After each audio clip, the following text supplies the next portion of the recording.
Netbook, social media, broadband, you know all those terms, you're familiar with them all, you know what they mean. Do you consider yourself possibly a tech savvy? If not, you need to listen up. This week, a lot of folks, a lot of well-known folks turned out for a major summit to bring people, especially in minority communities, up to speed in the digital age. The Alliance for Digital Equality is the name of the organization that put this on. And they have been diligently going to city after city, creating new chapters, not just talking, but actually in Washington, D.C., they have a chapter. In Miami, they have a chapter. In Los Angeles, they have a chapter. Now in Newark, New Jersey. So they are actually putting people together and doing mobilization, and they're bringing major stakeholders. Well, it would take the private sector working with the federal government to make the necessary private investments to build the infrastructure that's required. Rather than saying, we don't have this, we don't have that, it's bad, someone's wrong, it's about, no, what can we do in the underrepresented groups and minority communities to actually take advantage? As families become more digitally literate, they will improve their economic status.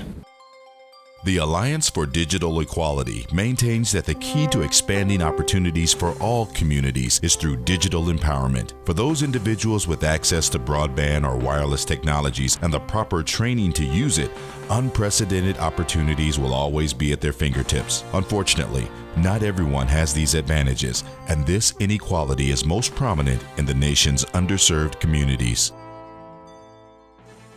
The Alliance for Digital Equality, ADE, is a nonprofit consumer advocacy organization that serves to facilitate and ensure equal access to technology in underserved communities. ADE also serves as a bridge between policymakers and minority individuals in order to help the public understand how legislative and regulatory policies regarding new technologies can impact and empower their daily lives. Every aspect is going to be changed in our life. It is going to be profound.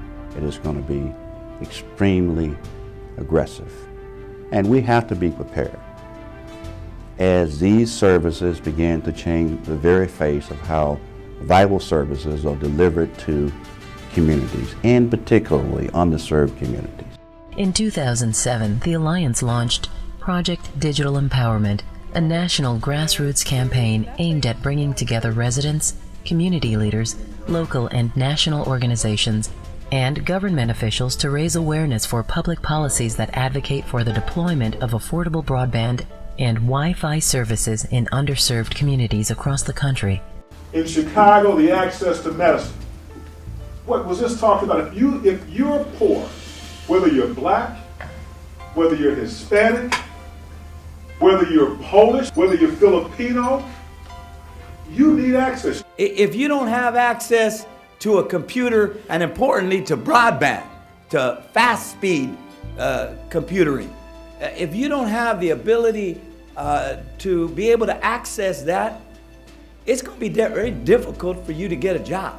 If we isolate our nation with pockets of our community and our country that do not have vibrant access to one another, we are damning those sections to losing out on a world of abundance and opportunity that there is.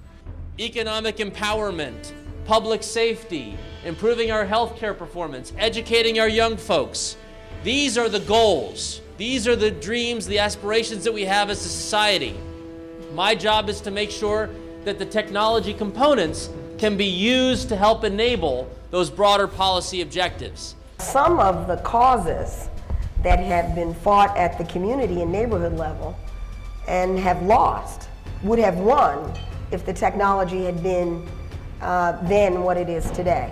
By localizing the digital empowerment issue, these councils have the opportunity to identify and discuss the potential socioeconomic impact that access has on employment, urban development, healthcare, and educational opportunities at each location.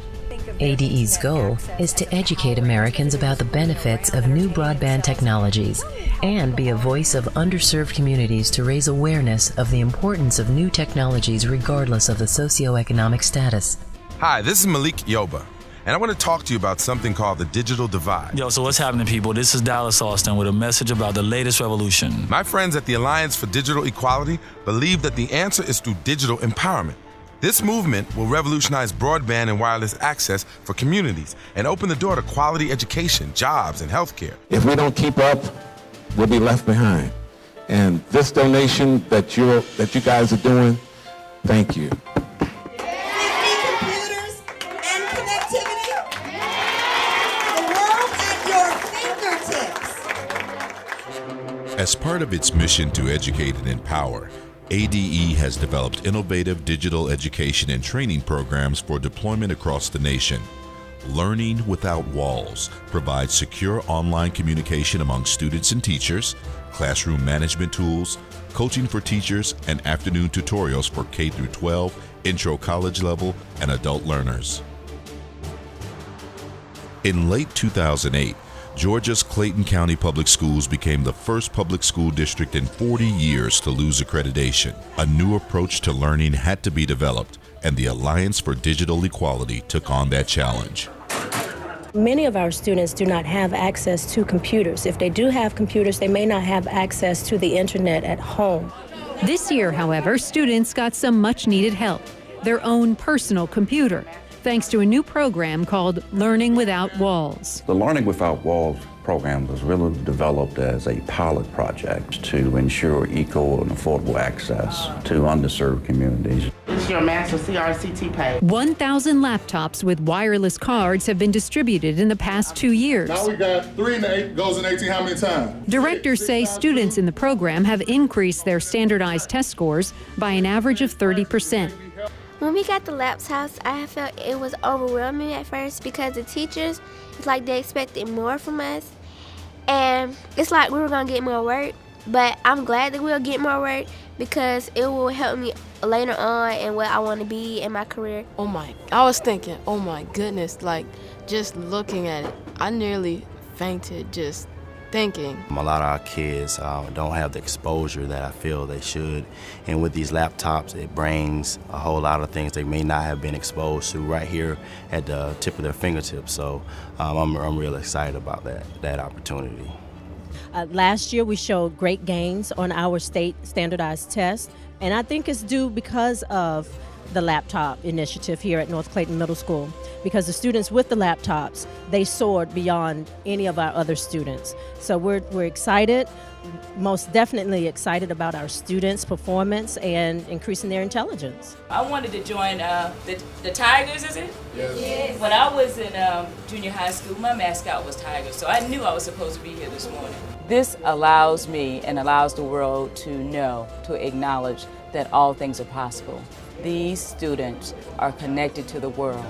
So it doesn't matter in terms of whatever somebody might say a deficiency is, whatever teacher, be it a language teacher, be it a health teacher, or whatever teacher they may not have inside of these walls. By clicking that mouse or going on that pad, they are connected to someone who could assist them, who could augment their education, who could augment their outlook to the world. The great success of the Alliance for Digital Equality is made possible by the hard work of our esteemed Board of Directors and advisors, as well as the generosity of our corporate sponsors who share our concern and support our mission. The technology continues to improve. The devices that we use are improving all the time. And so one of the areas that we've been most interested in is how do you make use of it in ways to improve people's lives even further. And so we're still learning on that, but already there's been some very significant progress. And so as a company, we're very interested in pursuing that, working with very good partners, finding out how can we do a better job with education. AT&T wants to be involved in this. Obviously, we deliver broadband from a wireless perspective, we deliver broadband from a wired perspective, and we have to make sure that we deliver as much as we can to the schools to improve education. My greatest fear as an advocate for digital broadband is that if we fail to connect people and have them properly trained from a digital literacy standpoint, we run the risk of creating a segment of our society that will be totally dysfunctional and left behind. And this great society that we live in can ill afford to see that happen.